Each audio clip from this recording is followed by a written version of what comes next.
Let's see what we can learn from the Jannik service motion to help improve your serve. Now, this video is courtesy of 12KGP Tennis on YouTube. Make sure you subscribe to their awesome channel. I've put their link in the description below. So let's watch these two serves first, and then we'll analyze it.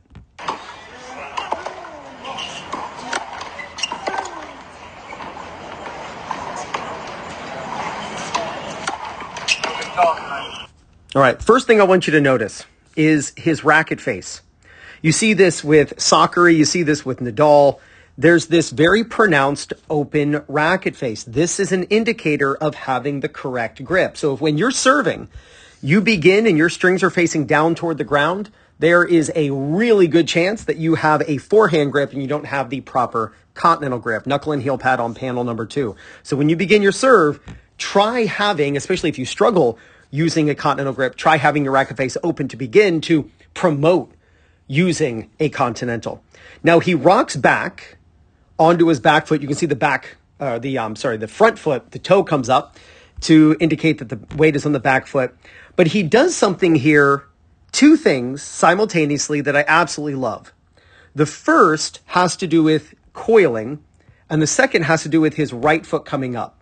First, let's look at the body, and we'll look at his shirt specifically. At the beginning of his serve, we can see his back. Now we see his chest, and now we see his back again.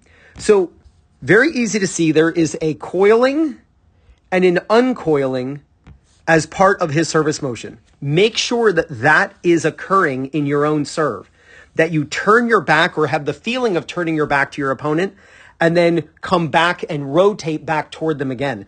This helps make it a throwing motion and allows you to hit your serves with as much racket speed as possible. Now, while he is coiling his body, you'll notice that he brings his back foot up.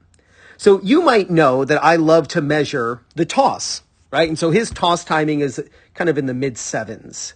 If you look here, there you go. Yep, he's contacting the ball right around there, 0.75.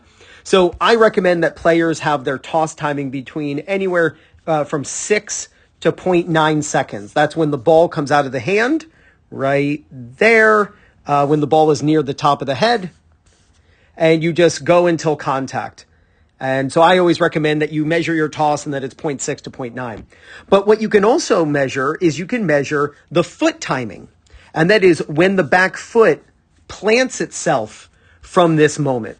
And what I typically see is anywhere from like 0.3 to 0.5 with the pros. And I like players to be very close to 0.3. Well, let's put the timer down and let's see how long it takes for him to plant his foot from that moment. Look at that, 0.23. He is so early in getting his back foot up.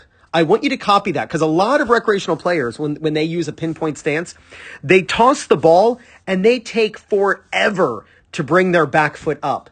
But he basically tosses and brings the back foot up at the same time. This is awesome. One of the things that this helps with is it helps make sure that you can explode up before the racket hits the birthday hat. Watch how his body is exploding up before he ever hits the birthday hat. So that would be right there, like right there, basically knocking the birthday hat off the head. Notice his legs are going up and he's exploding, pushing down against the ground before that. You want your body going up as the racket's going down to maximize the shoulder stretch and how much external shoulder rotation you can get. And that really catapults the racket up through contact for a lot of power. But one of the reasons players cannot explode up before they hit the birthday hat, especially if they're a pinpoint stance or when they're a pinpoint stance, is they take too long to bring this back foot up. And you can't explode up until your foot hits the ground. Watch, his foot hits the ground, then he can begin exploding up. So a lot of players and coaches, they'll call it an early racket drop, when really it's a late leg drive. That's actually explaining why the leg drive is late and the racket is, too far down the back by the time the legs explode up. And really it can be fixed by just making sure that as you toss, you're bringing that back foot up. So of course he explodes up before he hits the birthday hat, and yes, he knocks off the birthday hat perfectly. I want you to look at this really cool correlation. This is what you see with Rod Laver. I want you to look at the racket, and we'll draw a straight line across from the racket to the hand, to the tossing hand. And then we go a little bit here and straight across again. And then we go to here, straight across again. The racket and the non-hitting hand are dropping down simultaneously. Look at a video of Rod Laver. You'll see exactly this. This is a perfectly timed left arm drop, or, tossing arm drop. You don't want the left arm to stay up a really long time as the racket drops. It just means that the uncoiling is going to be late, and you certainly don't want this left arm to drop down too early. If you want to really understand when to drop this left arm, simply drop the left arm or the tossing arm when you get to the birthday hat. They will drop down simultaneously, and it'll be a perfect synchronization of that arm and the racket. So obviously this is when he is exploding up, but not only is he going up, he's like a corkscrew, because remember, he coiled initially. So now he's going to uncoil as he explodes up. So he explodes up and he uncoils. He leads with that elbow, and the reason he's leading with the elbow going this way is because the racket's going that way as the body's exploding up. The racket, as it comes toward the ball, looks like it's going to hit the ball with the edge of the racket. This is a perfectly supinated position. Strings are facing off to the left as a right-hander. This gets him primed and ready to make a huge pronation and internal shoulder rotation where his strings then face off to the right. This is the fastest way to move the racket through contact. You can even see after contact, he's got a little bit of this Sampras or Ben Shelton, J.J. Wolf elbow. Boris Becker did the same thing, where after contact, you'll see players actually bend the elbow to help promote this shoulder rotation and that pronation. I actually do it too. I'm not putting myself in that category or those players' category, but I definitely noticed that I'm not super flexible. So to help me get my strings to face off the opposite direction where they did here, that bending the elbow actually after contact just helps me have more forearm snap, more internal shoulder rotation. What I mean by that for a right-hander is that the shoulder rotates counterclockwise. It's real twisting motion as you're hitting the serve. Absolutely awesome. And then as he's contacting the ball, we don't see his left arm. That's because he's tucking it in against his body to help slow the body's rotation down and accelerate the hitting arm. And then you'll watch his finish, lands inside the baseline, this scorpion leg, as coaches call it, which I kind of think is a clever name for it, kind of like a tail, a scorpion tail. The foot is always going to kick the opposite direction you are leaning. I know that some recreational players, they reach out to me and they say, Ryan, why is my right leg as a right-hander kicking to the right? Or as a lefty, why is it kicking left? And it's always your foot kicks the opposite direction you're leaning because you're trying to get balance.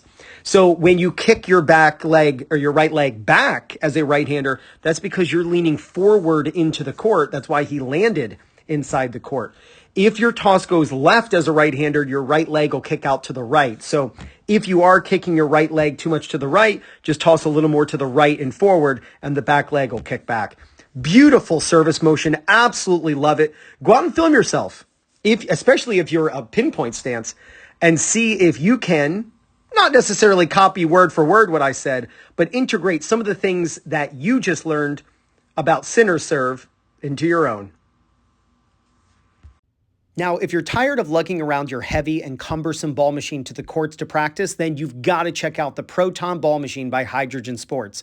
And right now you can get free shipping in the USA when you take advantage of my coupon code at checkout, and it's 2minute_Proton.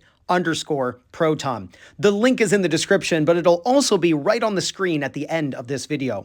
The Proton is fully programmable using its intuitive app, holds up to 100 balls, and weighs less than 20 pounds. To check out the Proton, click the link in the description and remember my coupon code for free shipping, 2minute_Proton. And if you're looking for people in your local area to play matches against or practice with, maybe you want to find a local league at your level, or you'd love to find a coach who's close to you who can help you with your game, then use my link for PlayYourCourt, and it's playyourcourt.com/2minutetennis. When you use my link to sign up, you get 50% off. So click right here to check out the Proton Ball Machine, and be sure to use my coupon code at checkout for free shipping, and it's 2minute_Proton.